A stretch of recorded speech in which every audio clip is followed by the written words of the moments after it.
Storing your home defense shotgun in the cruiser ready configuration. Let's talk about that.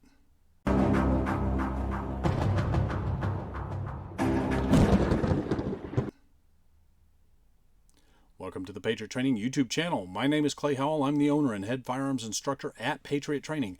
The purpose of this video is to discuss the shotgun cruiser ready configuration, why you should store your home defense shotgun in that configuration.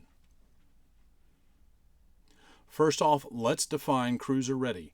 Cruiser ready is when your shotgun, your pump action or your semi-auto shotgun has an empty chamber and it has been dry fired, so the hammer is down, the firing pin is forward, and the tube is either full or it is full -1. Some people advocate if you have a 7-round tube, load 6 in it.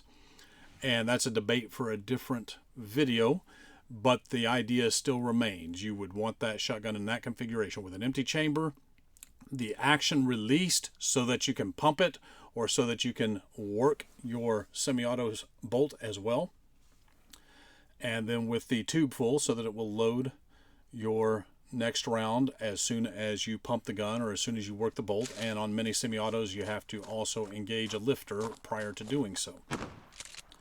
The reason for cruiser ready, now that we know what it is that most shotguns are not drop safe. A solid jarring hit can cause the shotgun to discharge.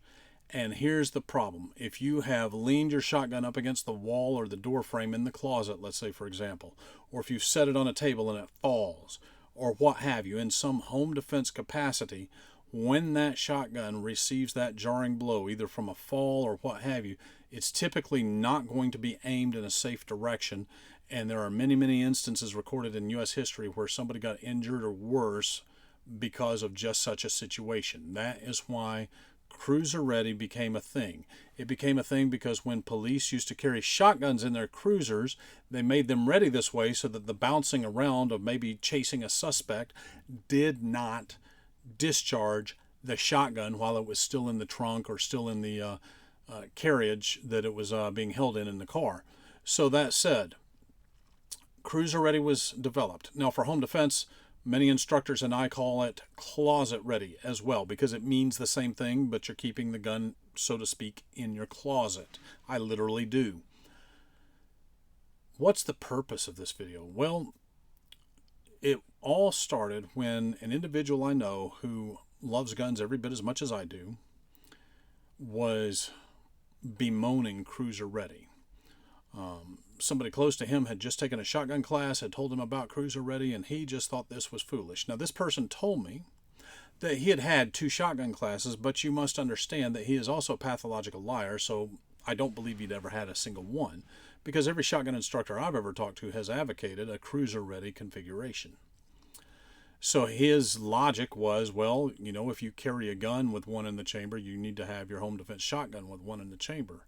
And certainly many people do this. However, I do believe it's an error. Most of your shotguns, when you engage the safety, it simply prevents the trigger from being pulled. It does not prevent a hammer from dropping, and it certainly does not prevent a firing pin from moving forward and engaging the round. This is why they are not drop safe. You need something to prevent that from happening in order for the firearm to be drop safe.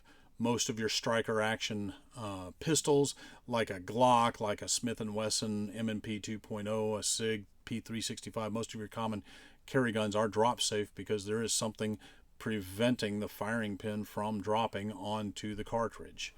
Shotguns are by and large not built that way. There are always exceptions, but your most common makes and models just simply are not. Therefore, you need cruiser ready. One of the purposes of cruiser ready is not to frighten an attacker with the racking of the shotgun. That's not the point at all. Relying on intimidation as a self-defense tactic is a horrible mistake because you do not know the mindset of the aggressor. In addition to the individual that I know that advocated against cruiser ready without knowing what he was recommending, I also watched a YouTube video not long after that. I guess the algorithm heard what we were talking about and it suggested a video whereby that YouTube creator thankfully started out with saying he was not an instructor, not law enforcement, not military, not anything like that. He had no credentialing. However, he did not feel Cruiser Ready was smart. And it just kind of, the stories write themselves, my friends. But you must always vet the source of your information for sure. So that said, why Cruiser Ready or Closet Ready? Well, simply because the shotgun is not a drop-safe platform by and large. My shotgun certainly is not. Therefore, when I store it in a closet-ready configuration. Some call it cruiser-ready, but I don't have a police cruiser, so I call it closet-ready. And a simple pump of the action, and I'm ready to engage. So I recommend Cruiser Ready. Most every major shotgun instructor I've ever seen or heard from on the subject also recommends Cruiser Ready. In fact, I can't find a major instructor that doesn't. That might lead you to believe there's a reason behind the reason there, You must decide for yourself. However, I strongly urge for you to use a cruiser-ready configuration. How about you? What's your thoughts on this? Tell me below in the comments.